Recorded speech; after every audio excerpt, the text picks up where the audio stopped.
Hello, this is the Provoked Prawn here with some tips and tricks for Icarus. Now, I'm level 36 at the moment, and I want to give you a variety of tips for beginners and more advanced players, random things that I've discovered, and tips and tricks of all sorts of different things, like how, for example, the flamethrower is really good against woolly mammoths and snow wolves, but not so good against bears and other things, as I'll show you later on. There are a variety of things that I'm going to cover, including why mounts are so important and how useful they can be, how to find secret caves, and a lot more tips and tricks besides. So stick with me as we dive into a variety of different things here. One of the first things that you need to know is looking after your mounts. Mounts are very important, and you have to bring them from being juvenile to more advanced. You also do have to take care of them though. We put some spike tracks outside our base in order to kill off creatures that might try and come and kill the creatures, but then the mounts accidentally walked into the spike tracks and killed themselves, which is not ideal. There's a better solution to this that I'll show you later on that you can find in the tech tree that will help, but if your mounts are at home, you do need to look after them and stop wolves, for example, coming in to kill them. Talking of the tech tree, if you're struggling to find things because you want to unlock something specific, but you can't find it by just scrolling back and forth, there's an advanced search tool in the bottom right. You can actually use this to just type in whatever you're looking for, and then it will highlight that thing in one of the tiers. Now, unfortunately, it doesn't take you directly to the various things, so the UI is not amazing, but you can use this to then get the yellow outline around all the different things that have that in its name. So I'm looking for something advanced, and there are various different advanced items throughout the various different tiers. So you can just click on those, scroll through the tiers and see and look for the one that you're trying to find in particular. It can be pretty handy. One of the basic tips that I missed is for storage purposes. So often you'll find you go into a chest in your base and you're trying to store the various things that you found in the world. And I initially was trying control clicking. That doesn't work properly because it just puts it in your quick slots. Dragging it across obviously is a bit of a chore. But one thing is there's an add to stacks button in the bottom left. Doing this will automatically add anything in your stash or on your person that is already in the box, and it will just add to the piles. So there's a really quick and easy way to just basically dump everything back off at your base. Feeding creatures is the important part of turning them into a mount and keeping them happy. So you need to make sure you can feed them. Now, one of the basic ways to do this is to create animal feed. But what I've noticed is if you've got a seed pouch, all your seeds can end up in that pouch.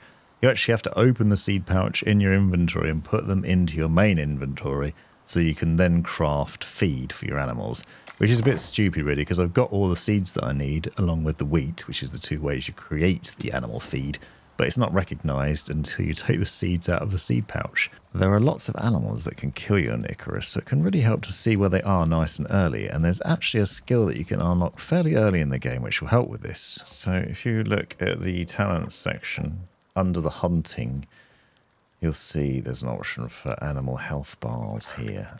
So you can see creature health. I'd recommend getting this because it makes it easy to see animals at a distance. So I can see this boar here, for example. I can then stealth kill and other creatures off in the distance. So you don't easily get snuck up on by various creatures.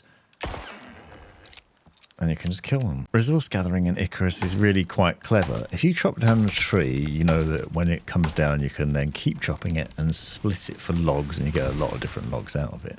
But if you go along the edge, you can actually hack at the branches that come off of the tree and just collect the sticks without having to worry about chopping the whole thing for the logs specifically. So if you're just after sticks for some reason, you can do that, which is pretty handy. The other thing that's handy is if you have crafted something more advanced than previously. So for example, I now have a leather armor, and you then have your older cloth armor or maybe your bone armor left over and you don't really need that anymore. You can go into your inventory and you can just simply destroy it. So rather than hanging on to it for some reason, if you destroy it, it will then give you the parts back. So you can actually get some of the parts back from when you crafted it. Now this is obviously handy for keeping on top of your resources without having to go out and gather more. And it's a simple mechanic. But just make sure that you destroy other things unless you're hanging on to them for friends or something. But that can get your gear back quite easily. The other thing I really like about Icarus is basically just gathering resources. You just press and hold F and you can run along and pick things up. It actually can pay to do this all the time anyway, because if you pick up basic things, you can craft things like stone arrows really easily. And then you'll see in the top left that you can do that while running along. It's crafting in the background, and so it's still making the stone arrows while I'm moving, and you're getting experience points for doing that. Some creatures that you've killed could be carried. What you have to do is watch out for your G slot being empty, and you should see something here that says you can carry them. You can't carry all creatures because some are pretty heavy, but this one, for example, you can carry. Now, the reason to carry it is to take it back to your base and to use the taxidermy table where you'll get more resources out of it, so I recommend doing that. Also, if you jump while doing it, you get an entertaining animation as they're on top of your head. If you want to, you can press C to get a third-person view, and then you can see the world more easily around you while you run. Now we've got this wolf carcass. If we take it into our house and then go to the taxidermy table, which you'll see here, you can deposit it in this area, and then you can press to interact. Click on the wolf carcass as a recipe, and you can see here you get 30 leather, 6 fur, 20 bones, and different meats out of them, and you get more out of that than you would if you just did it in the wild. Now, so we can cook the meat immediately on the fire.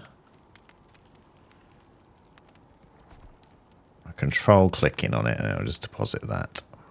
So as I've mentioned already, it's really easy to gather resources in Icarus because all you've got to do is basically hold the F key on your keyboard and then just keep running around grabbing things.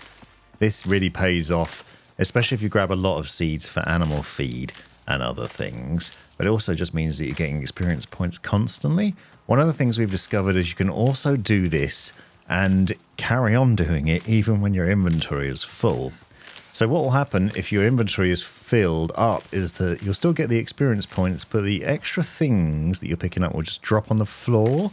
So if you see here that although I'm not over encumbered, my backpack is full, things that are then getting picked up are then just automatically getting dropped. So although we're not getting over encumbered, we are still getting experience points. So it pays to just run around holding F, even if you're just running back to your base to drop things off. Now, bears can be a real pain in Icarus initially. I got killed immediately by a bear, and I'm sure you did too. You'll find, however, that bears can be really easy to deal with once you know how. So here's a quick tip on how to deal with them. First of all, make sure you do crouch and stealth attack as much as possible to do as much damage easily. But then when they start to charge at you, just step to the left.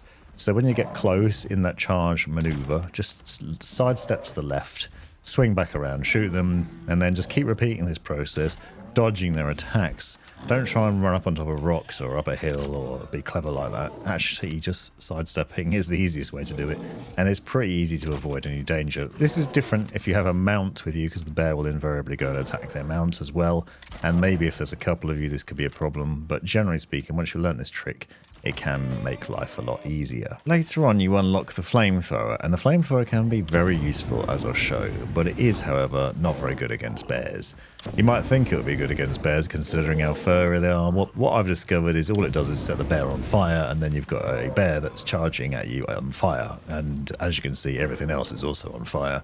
It's less than ideal, especially in the wooded environments, so you're better off just using the trick that I showed you. However, if you go into an Arctic area, the flamethrower seems to be very effective. As you can see, it takes out the massive scorpions really easily, and it also works really well against cave worms, so I'd highly recommend getting the flamethrower to deal with cave worms. Whenever you go into caves looking for ores, you'll find those cave worms there, and they're horrible because they spit at you, do a lot of damage, and then that damage keeps sticking along. But if you just burn them, then that solves the problem. The flamethrower is also very effective against woolly mammoths, as I've shown, and snow wolves, which there seem to be a lot of in the Arctic regions.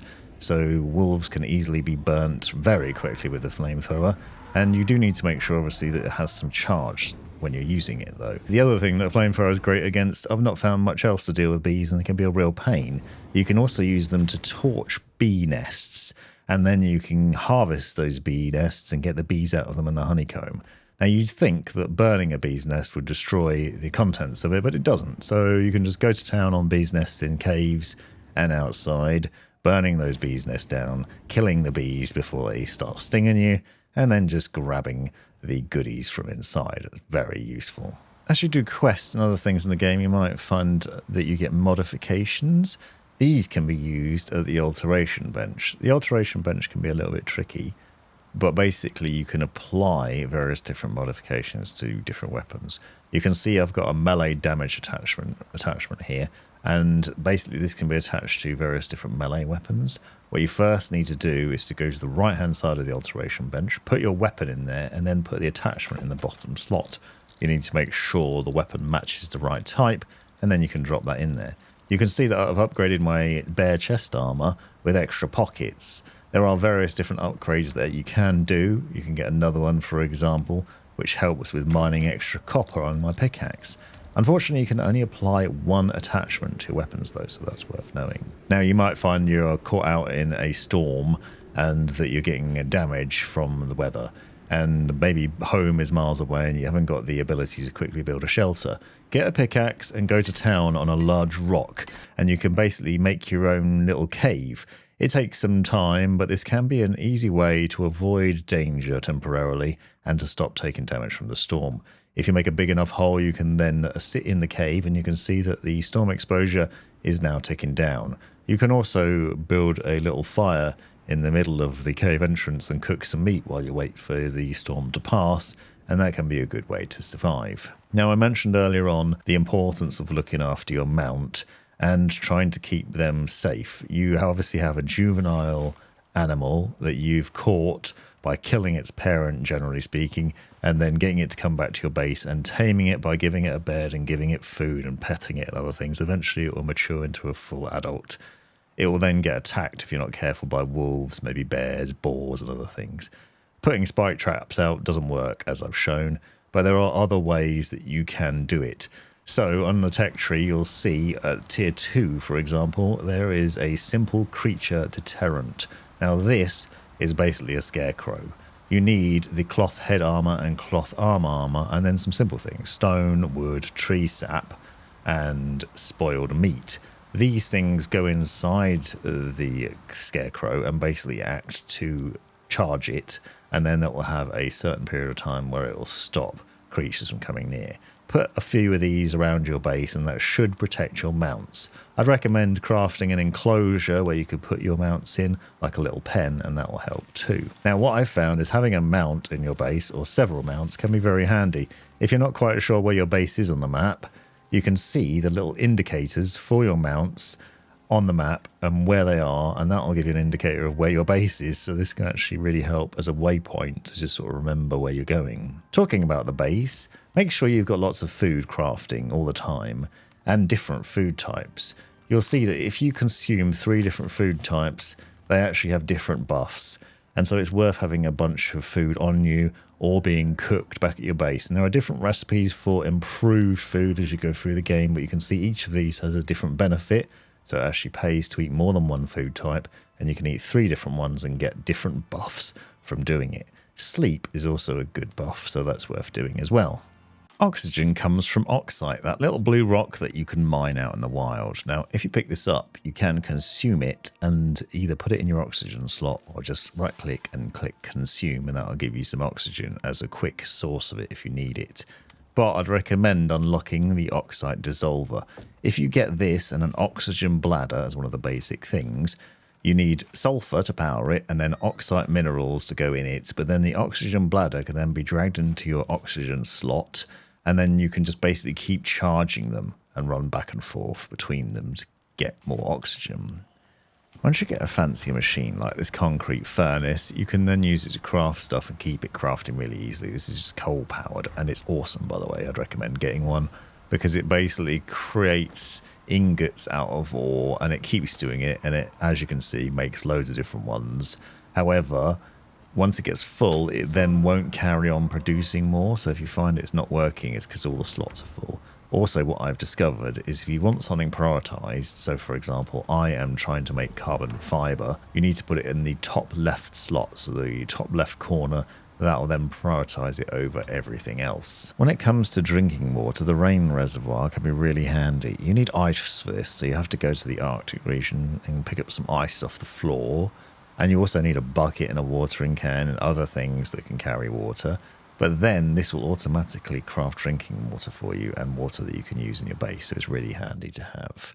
Now, when it comes to repairing gear, you often find you go to the anvil in order to do this, or the forge, and you need ingots or other repair material in the relevant area for this. But what I found is that you can also do it from the quick slot. So the quick menu down the bottom, you can right click on an item and then click repair as long as you're at the relevant workbench and it has the bits you need in there for repairing it.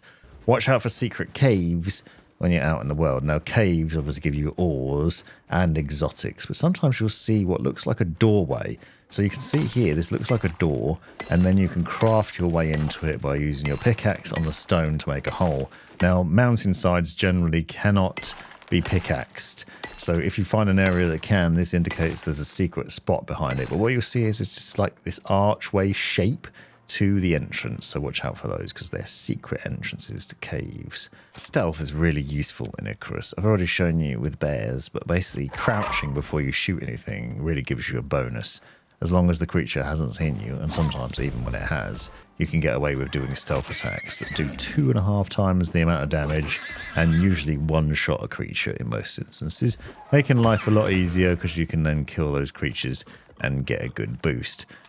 Also, killing creatures gets you loads of experience points, so basically stealth your way around the world, killing everything in sight, and you'll get loads of XP. Another way to get XP is with mining, and what you want to do is get yourself a steel pickaxe, because that will allow you to access the aluminium ores and titanium ores and other ores that you can't get with a standard pickaxe. So you see the steel pickaxe. Now, this takes some time to get because you do need to go through the tiers in order to get it. But you can see it is only in tier 2. It's just a bit further down from the iron equipment. So I'd recommend focusing on getting the steel pickaxe because it means you can just get all the ores that you haven't been able to get before. Early on, this is very useful for then crafting other things and upgrading your gear. When you're doing that, I'd also recommend having a mount with you. You can then put the ores that you have got into its saddlebags and into its storage containers. And this is very useful because what I found is if that mount is set to follow you, when you die, you'll then find that when you respawn, the mount will often be back at your base or will be there very shortly. So I've just died and respawned, and then the various mounts that I've used here in these examples have just appeared next to me, and the saddlebags were just full of all the ores that I was collecting. Now, obviously, I've lost all of my gear, and I still have to go back out and find my corpse, but at least not all the work is lost, and the mount has returned away from the danger and has collected the ores. Now, also having your mount follow you into a cave can be useful in other ways because it gets them skill points. So they get experience points for just being near you when you're in the process of mining, for example. You can then spend those skill points, upgrade their abilities, like, for example, being able to carry extra weight, and therefore they will then upgrade and be even more useful to you. So just make sure they're near you when you're doing things. You do obviously need to look after them, though. You can see, for example, this bear is attacking my mount, which is not ideal. But then once again, because the mount was set to follow, he just reappears back at the base and he's got all the ores that I was collecting with him. It's very handy. Now, if you're not sure already, when you go to look at a mount, you'll see in the top right corner here you have options. Follow, wander, stay, lie down. You also have combat options. I'd recommend setting them to defensive and follow for the most part. That'll make sure they don't run off attacking creatures randomly on their own, but they will defend themselves and probably you as well. Sometimes you might want to set them to stay outside a cave because you don't want the worms to attack them. Otherwise, you might want them to follow you around all the time. Mounts are also useful for other things that you might not have realized. So, for example, getting up and down mountain sides and other things in the game can be pretty tricky, can lead to broken legs and other things. But for some reason, mounts can charge down them really easily with far less danger. It's pretty scary, but it works really well, so I'd recommend looking after your mounts and basically going to town with them. Now, mounts can also be fed other things. I showed you how to feed them earlier with food, but you can also drag like pumpkins into your quick slot and give it to them. And you can also give them water from your canteen. You can also, I've discovered, give them health potions. So if they've been damaged and attacked by other creatures in the world, if you have a health potion in your quick slot, just go up to your mount and right click on them and it will basically heal them. So you can see here I've got a health potion, drag it down to my quick slot, press 3 to get it out, and then right click on Bert and then feed him up and heal him up and put him back to a good amount of health. Obviously I want to look after him because he's important. He's got a lot of skills and he's also got a lot of storage, which can be very handy. When upgraded, you might find that your mount survives you as well. So I've been killed by a bear, and I saw that Bert was having a fight with the bear afterwards, and I went back to get my gear and Bert was still there, which is great news. So he was actually set to stay in this instance, so he didn't follow me back to base, sadly, but he did manage to survive the fight. So getting him to follow you around boosts his experience points, which then gives him more health and allows him to do more damage. I'd recommend considering that when looking at their skill tree, because you can actually get them to have more health and you can get them to not anger nearby animals, which can also be beneficial. I've focused mostly on storage because I want him to basically be a pack mule. These creatures, once you get that special attachment for the cart to the back of them, can carry so much ore, it's ridiculous. So these can be really useful. That's it for now. Hope you enjoyed these tips. Come back for more because I'm going to do loads in future.